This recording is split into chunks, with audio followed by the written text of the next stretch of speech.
Assalamualaikum warahmatullahi wabarakatuh. Izin masuk, izin memperkenalkan diri. Nama saya Saiba dengan NIM 2350191098 dari kelas C.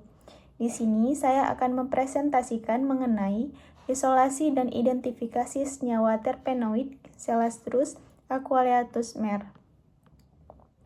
Celastrus aqualeatus adalah salah satu tumbuhan yang diketahui mengandung berbagai senyawa terpenoid. Celastrus aqualeatus yang termasuk ke dalam famili Celastraceae. Tanaman ini telah lama digunakan dalam pengobatan tradisional Tiongkok untuk mengatasi berbagai gangguan inflamasi dan nyeri, seperti artritis reumatoid, osteoartritis, serta nyeri punggung bawah. Meskipun pemanfaatannya telah berlangsung selama berabad-abad, kajian fitokimia terhadap tanaman ini masih relatif terbatas. Oleh karena itu, identifikasi dan isolasi senyawa aktif dari Celastrus aqualeatus menjadi penting untuk mendukung pemahaman ilmiah mengenai potensi farmakologinya. Selanjutnya, morfologi Celastrus aqualeatus. Secara morfologis, Celastrus aqualeatus merupakan tumbuhan berkayu yang tumbuh merambat atau memanjat atau liana. Batangnya berbentuk silindris, berkayu, dan bercabang. Daunnya merupakan daun tunggal yang tersusun berseling dengan bentuk elips hingga bulat telur.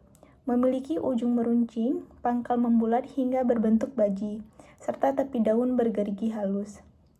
Pertulangan daun menyirip dan tampak jelas terutama pada permukaan bawah daun.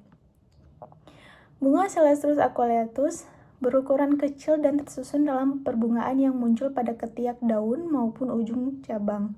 Mahkota bunga berjumlah 5 helai dengan warna putih kehijauan hingga kekuningan. Buahnya berbentuk kapsul dengan ukuran relatif kecil. Ketika masak, buah akan membuka dan memperlihatkan biji yang diselimuti oleh arilus berwarna cerah. Selanjutnya, aktivitas farmakologi terpenoid yang telah dilaporkan. Yang pertama, aktivitas antiinflamasi pada gangguan sendi. Celastrus aqualeatus secara tradisional digunakan untuk mengatasi berbagai penyakit yang berkaitan dengan proses inflamasi, seperti rheumatoid arthritis dan osteoartritis. Aktivitas antiinflamasi tersebut berkaitan dengan kandungan terpenoid, terutama pristemirin, yang mampu menghambat jalur NF-kappa-beta dan MAPK atau mitogen aktif protein kinase. Penghambatan jalur tersebut menurunkan produksi sitokin proinflamasi, yaitu TNF-alfa, interleukin 1 beta, dan interleukin 6, sehingga dapat mengurangi respon peradangan. Terpenoid, khususnya pristemirin, berpotensi mengurangi kerusakan sendi dalam memperlambat degradasi tulang rawan, sehingga membantu meredakan nyeri dan kekakuan pada penderita rheumatoid arthritis dan osteoartritis. 2. Aktivitas analgesik. Menekan pembentukan prostaglandin melalui jalur COX, mengurangi nyeri dan inflamasi, berpotensi membantu mengatasi nyeri punggung bawah. Selanjutnya, metode isolasi terpenoid. Dikumpulkan kulit batang dan akar Celastrus aqualeatus, ekstraksi dengan etanol 95%, partisi dengan petroleum ether, fraksinasi menggunakan kolom silika gel, optimasi sistem pelarut 2 fase, pemisahan dengan HSCCC atau High Speed Counter Current Chromatography, analisis HPLC atau High Performance Liquid Chromatography dan spektroskopi, dan yang terakhir identifikasi nimbidiol dan pristemirin. Selanjutnya, optimasi sistem pelarut 2 fase. Sistem HEMW, yaitu N-heksana etil asetat metanol air, dipilih berdasarkan nilai koefisien partisi. Dipilih komposisi 2,3 banding 2 banding 2 banding 1,3 volume per volume, memberikan pemisahan senyawa target yang optimal. Selanjutnya, pemisahan menggunakan High Speed Counter Current Chromatography dengan cara kolom diisi dengan fase atas sebagai fase diam, fase bawah dipompakan sebagai fase gerak atau head to tail mode. Sistem dijalankan hingga mencapai keseimbangan hidrodinamik. Sampel diinjeksikan ke dalam kolom HSCCC. Pemisahan dilakukan pada kecepatan 900 rpm dengan laju alur 1,5 ml per menit L2 dipantau menggunakan detektor UV 254 nanometer. Fraksi yang diperoleh dikumpulkan untuk dianalisis lebih lanjut menggunakan HPLC dan spektroskopi.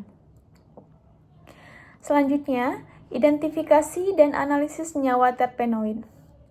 Yang pertama, evaluasi kemurnian isolat menggunakan HPLC. Setelah pemisahan menggunakan metode HSCCC, dilakukan analisis menggunakan HPLC untuk mengevaluasi tingkat kemurnian senyawa hasil isolasi. Hasil analisis menunjukkan bahwa senyawa 1, nimbidiol, memiliki kemurnian 95%, sedangkan senyawa 2, pristemerin, memiliki kemurnian 97,1%. Tingginya tingkat kemurnian tersebut menunjukkan bahwa metode HSCCC efektif dalam memisahkan senyawa target dari komponen pengotor. Berikut gambar terlampir. Yang kedua, elusidasi struktur dan konfirmasi identitas senyawa. Identifikasi senyawa dilakukan menggunakan kombinasi spektroskopi UV, IR, IIMS, proton NMR, dan karbon 13 NMR. Masing-masing metode memberikan informasi mengenai gugus fungsi, massa molekul, serta lingkungan atom hidrogen dan karbon, sehingga struktur molekul dapat ditentukan secara koferensif. Berdasarkan hasil analisis dan perbandingan dengan data literatur, senyawa 1 berhasil diidentifikasi sebagai nimbidiol, sedangkan senyawa 2 diidentifikasi sebagai pristemerin dengan tingkat kemurnian yang tinggi. Selanjutnya, kesimpulan. Celastrus aqualeatus Mer merupakan salah satu tanaman yang mengandung senyawa terpenoid penting, yaitu nimbidiol dan pristemerin, yang berhasil diisolasi dari kulit batang dan akar. Proses isolasi dilakukan melalui kombinasi kromatografi kolom silika gel dan high-speed counter-current chromatography yang terbukti efektif menghasilkan pemisahan dengan tingkat kemurnian tinggi. Identifikasi senyawa dilakukan menggunakan analisis HPLC serta spektroskopi UV, IR, IIMS, proton NMR, dan karbon 13 NMR. Sehingga identitas kedua senyawa dapat dipastikan berdasarkan kesesuaiannya dengan data literatur. Hasil tersebut menunjukkan bahwa HSCCC merupakan metode yang efektif untuk pemurnian senyawa bahan alam dan memiliki potensi besar dalam mendukung penelitian fitokimia serta pengembangan senyawa bioaktif untuk aplikasi di bidang farmasi.